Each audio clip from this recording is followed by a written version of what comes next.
I have white, and I'm going to start with the pawn. On d4 and opening with the pawn queen. Which defense? Will my opponent play? He modestly plays the pawn to d6.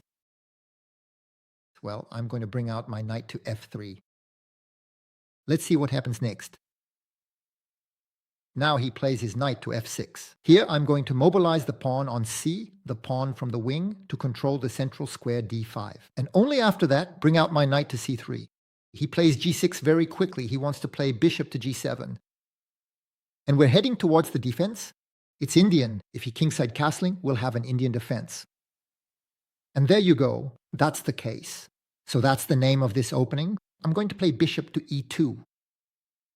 Usually black play e5 here, without fearing the capture of the pawn, because in reality I wouldn't really win a pawn. So my opponent plays knight to c6. And now I'm wondering, because he didn't play e5 right away, so I could play d5. You might say, since he didn't play e5, the knight could come to e5, but after the capture, the pawn takes back and the pawn would block his bishop. That still interests me.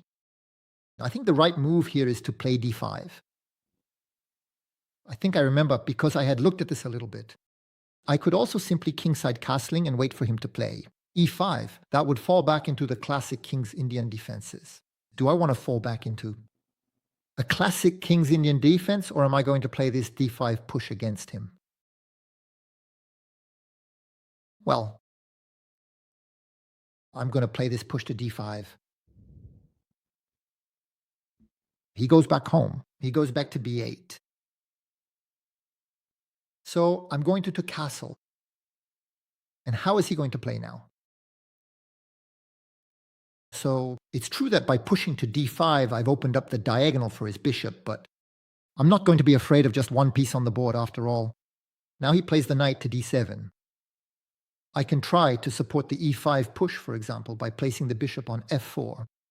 The problem is I'm going to get hit with knight h5. So I'll play h3, then play bishop f4, and if knight h5 comes, I'll have this retreat of the bishop to h2. But now he plays knight to c5 very quickly, and he's attacking the pawn on d4 twice. So I'm going to play queen c2 to defend the pawn on d4 and prepare b4 to push back his knight. Maybe he'll play a5 to stabilize the presence of the knight to prevent me from playing b4, and that's exactly what he plays, a5.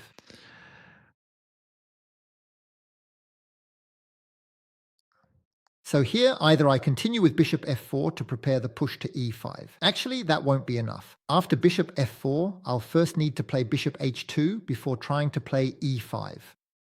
Or I can support this b4 push with a3, then rook b1, then b4. The problem is, if I play a3, he'll play a4. And in case of b4, there will be the en passant. So often you have to play b3 first, then rook b1, a3, and b4. It's a bit longer.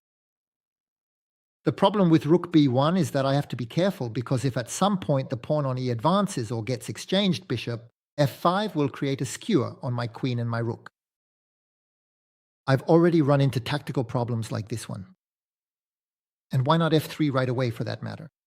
After the e5 push, he won't be able to capture anymore. His knight will be hanging. And f3, since I played h3, there's no knight g4. All right, I'm going to play f3 right away, actually. That interests me. I'm connecting my rooks. And I'm keeping the e5 or b4 pushes for a bit later. And of course, I know I'll have to prepare them. He plays b6.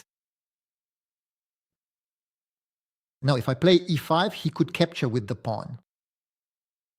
But I could recapture with the knight. Careful, my knight is undefended against his bishop.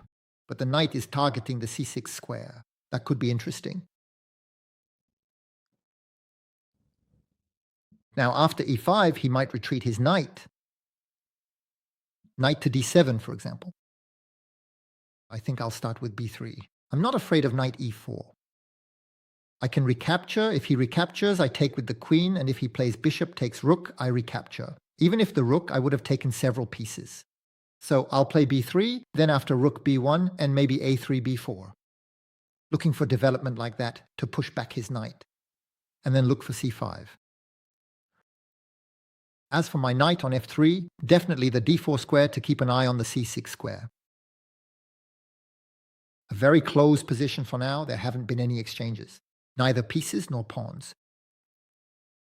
So you see, when I play rook b1, he could look at knight takes, knight takes, knight takes, queen takes, f5, but I could move my queen maybe to f4. And on bishop takes rook, I could take back his bishop, but you still have to be careful. He plays e5. And now what am I going to do? Should I go for this en passant?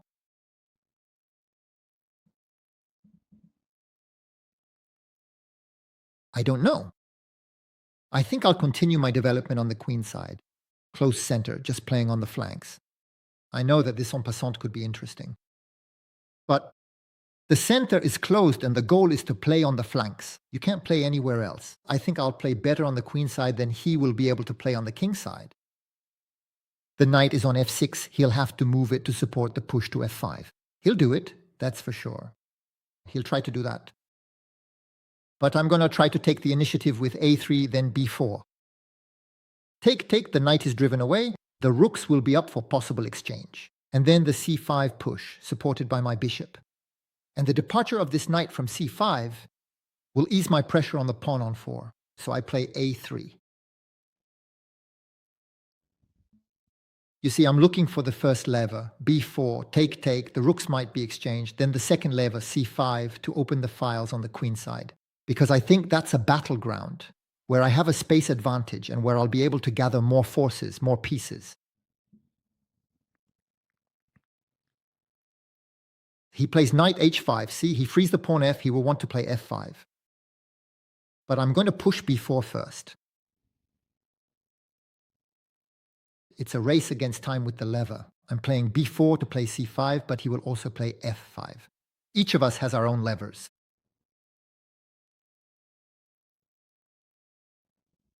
He retreats to d7. And now I'm looking at c5. Take, he can recapture with the knight. Bishop takes, pawn takes, that breaks his structure a bit. I lost a pawn, but I still break up his pawn structure. But I could have my bishop on a dark square. He can also look for knight to f4. I don't want to take because if pawn takes, it frees his bishop on a dark square. I've already seen games where the rook shifted over, for example. Rook to c1, and when the knight comes to f4, we retreat the bishop to f1 to reinforce g2 and h3 and guard against sacrifices that could happen on that pawn on h3. If my knight wasn't there, of course, I would play bishop for a knight. But do I have time to move my knight? That's the problem.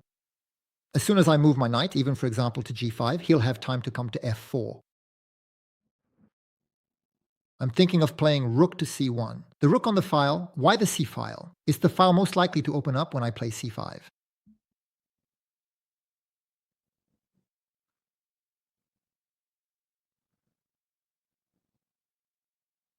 All right, I'll play rook to c1.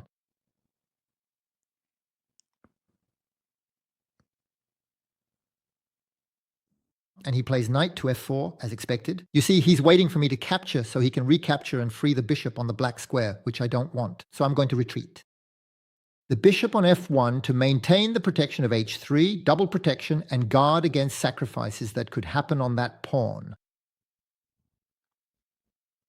In the end, he still manages to get to the king side. He planted a knight to f4 on me. The f5 push could also happen. If he pushes to f5, I can't capture. A surprise, even the recapture with the bishop. I'm having trouble containing his bishop actually. He plays queen to f6. What is he trying to do? Look, he wants to take on h3, capture, and then take my knight on f3 afterwards. So I'm going to have to move my knight, but that's good. I wanted to move it anyway. Maybe to e1 to bring it to d3, contest the knight and support the c5 push. You see, the knight will support the c5 push.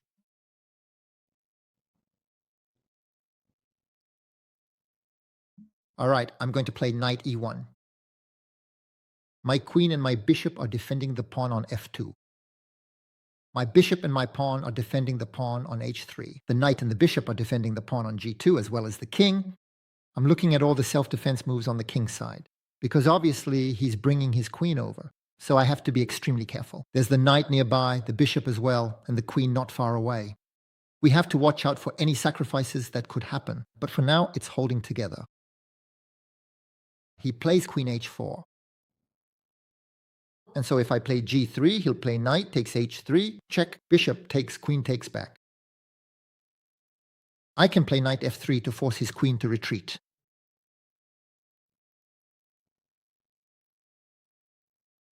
Here, he wants to take, and maybe even take again with the bishop at some point. I'm not sure it works for him anyway. Otherwise, I can play king h2. It's still holding. h3. And if I played f3 to free up the second rank, you see f3, then maybe I could sometimes bring my queen back to f2 to offer an exchange of queens. And after f3, if he sacrifices, I'm not sure if at some point knight takes or bishop takes, pawn takes, knight takes with check, bishop takes, queen recaptures, and the queen can move to the second rank and come to secure my king. I'm going to play f3 with the intention of playing queen to f2. Try to offer the exchange of queens. The queen on f2 could also help with the c5 push later on along this diagonal.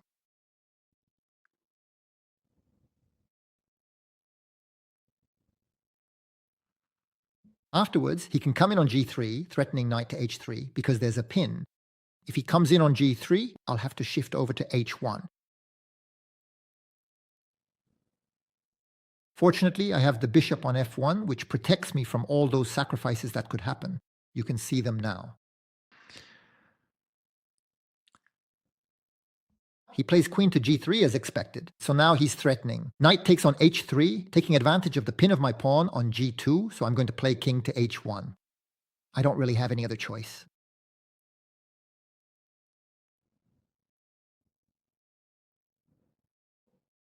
This time, after queen to f2, he'll have a hard time refusing the exchange of queens, because if he comes to g5, maybe the pawn push. g3, his knight will be attacked, pinned, and his knight won't be able to leave by giving checks. And after queen f2, if he exchanges the queens, I'm safe now on the king's side. My king's side is secure, there won't be any more mating attacks, and I can continue to make progress on the queen's side with the c5 push. Because obviously with a closed center, play happens on the flanks, but all the play on the side of my king is more dangerous.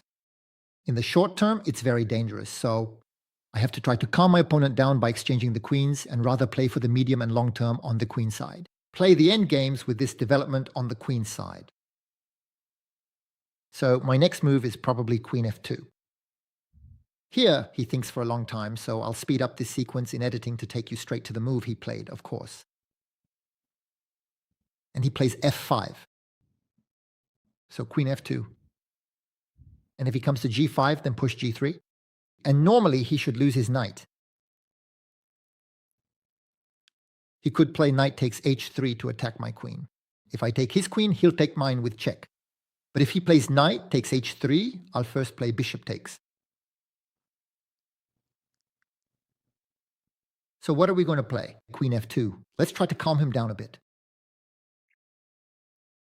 Careful, because after queen takes, bishop takes, my bishop is unprotected against his rook.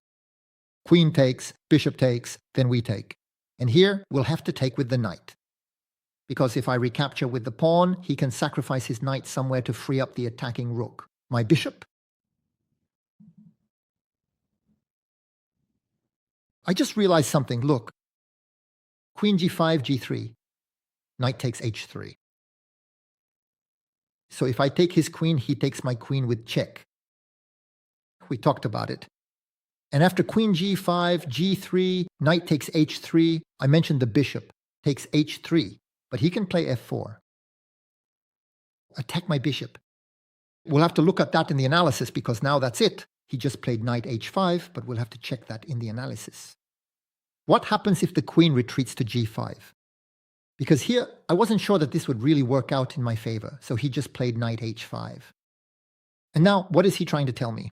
If I take his queen and he recaptures with check, I play king g1 so I don't lose my bishop. Then he can play f4, attacking my bishop. He can also take my bishop on f1. King takes. My king is facing his rook. He takes. I can't recapture with the pawn, but I can recapture with the knight. All right, let's take his queen. So he checks me. I come back to defend the bishop, and now he's going to take on e4. Because if I recapture with the pawn, rook takes bishop, check. I lose a piece here. So after pawn takes, you have to recapture with the knight. He can recapture, but I can recapture as well. And the king barely defends the bishop.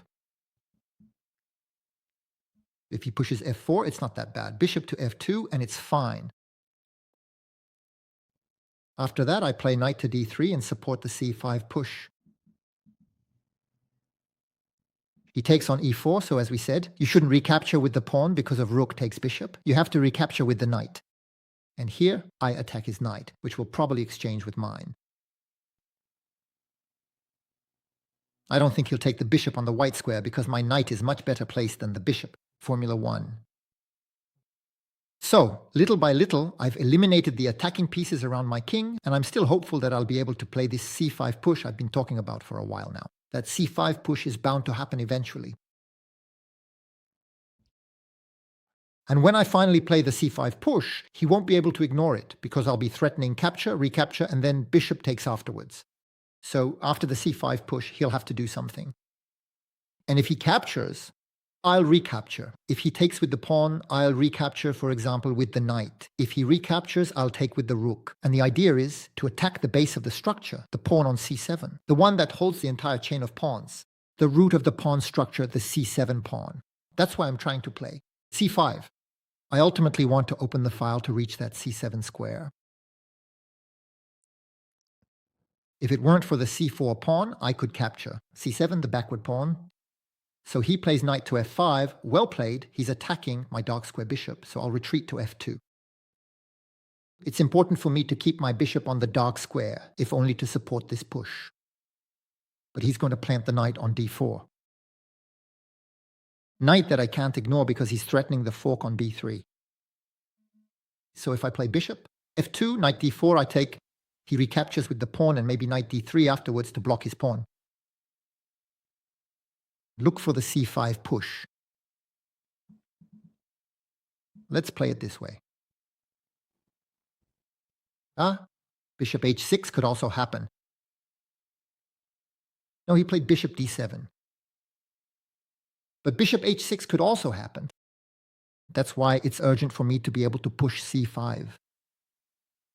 But if I push c5 and he plays bishop h6, what am I going to do? Because after rook c2, he can take on b4 and my rook 1 will no longer be protected. And after c5, bishop h6, if I leave the c file, the c5 pawn is less well protected. But I can play c6 the fork. He takes my rook, I take his knight attacking his rook. So I can send c5. And you see, I have the two rooks on the queen side, and the pair of bishops aiming towards the queen side, this c5 pawn, the knight that will support the actions, especially the pressure on d6, the remaining knight one, which is badly placed, that will have to be improved. For now, I don't really know how to improve it. I can put it on d3, of course. Maybe that's what I'll end up doing, but I don't want to block the diagonal of the bishop on the white square. How is he going to handle this pawn? c5. I've been talking about this c5 pawn for a while now. I managed to set it up with the threat of a fork on c6. In case of an exchange, pawn takes, knight takes back, pawn takes, rook takes back, and I attack the pawn on c7. If he takes on b4 as an intermediate move, I play c6.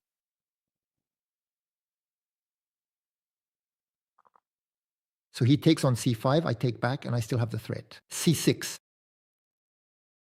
He can't ignore it.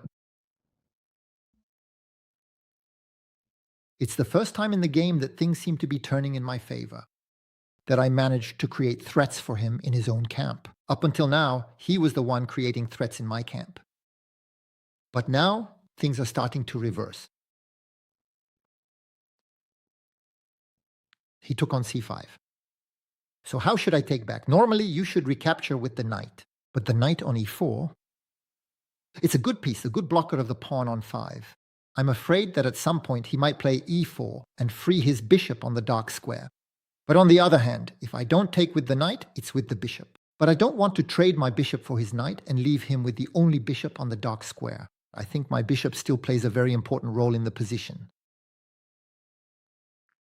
But maybe it's still with the bishop that I should take, I don't know. I might end up taking with the bishop, but then I'm afraid he'll end up playing with the bishops, h6 coming back to e3 with checks. You see, if I no longer have my bishop on the dark square, all my pawns are on white squares. I'm even wondering if I shouldn't just take with the rook after all. Sacrifice the quality, let him take, bishop recaptures, attack his rook. I think it's possible to recapture with the rook, but it's not optimal either. But maybe I shouldn't even recapture the pawn on c5 right away. What happens after rook to b1? Rook to b1, I'm attacking his knight over there. If he moves his knight, that's when I could go take on c5, for example, with my bishop. Rook b1, he'll probably play a move like rook b8, I think. I can also develop my bishop to d3, but that gives him time to play. Knight d4. But then I can take on c5 to hold the b3 square. Knight takes back, I hold the square b3, so his knight on d4 can't fork me. Wait, after rook b1, rook b8, can't I do something? Rook takes knight, rook takes, and Quali takes his 5 forks. He will have to return the quality. Bishop c8, I take. He will take back with the bishop. And then rook takes on c7. Well, there you go. That's what needs to be done. I'll play rook b1. Preparing rook takes knight. If he plays rook b8, rook takes knight, takes back, knight takes c5, fork attacking rook and bishop. After all, my rook on a1 wasn't playing. It was even a victim against its own bishop. So now I send it. Rook takes knight. I don't have much time left. He comes to play bishop c8. I take his rook, I recover the quality, and I end up winning. The pawn on c7 by attacking the bishop. I hadn't seen that he was taking the pawn on d5. I hadn't seen that he was taking the pawn on d5. So he immediately recovers. That's not necessarily good news.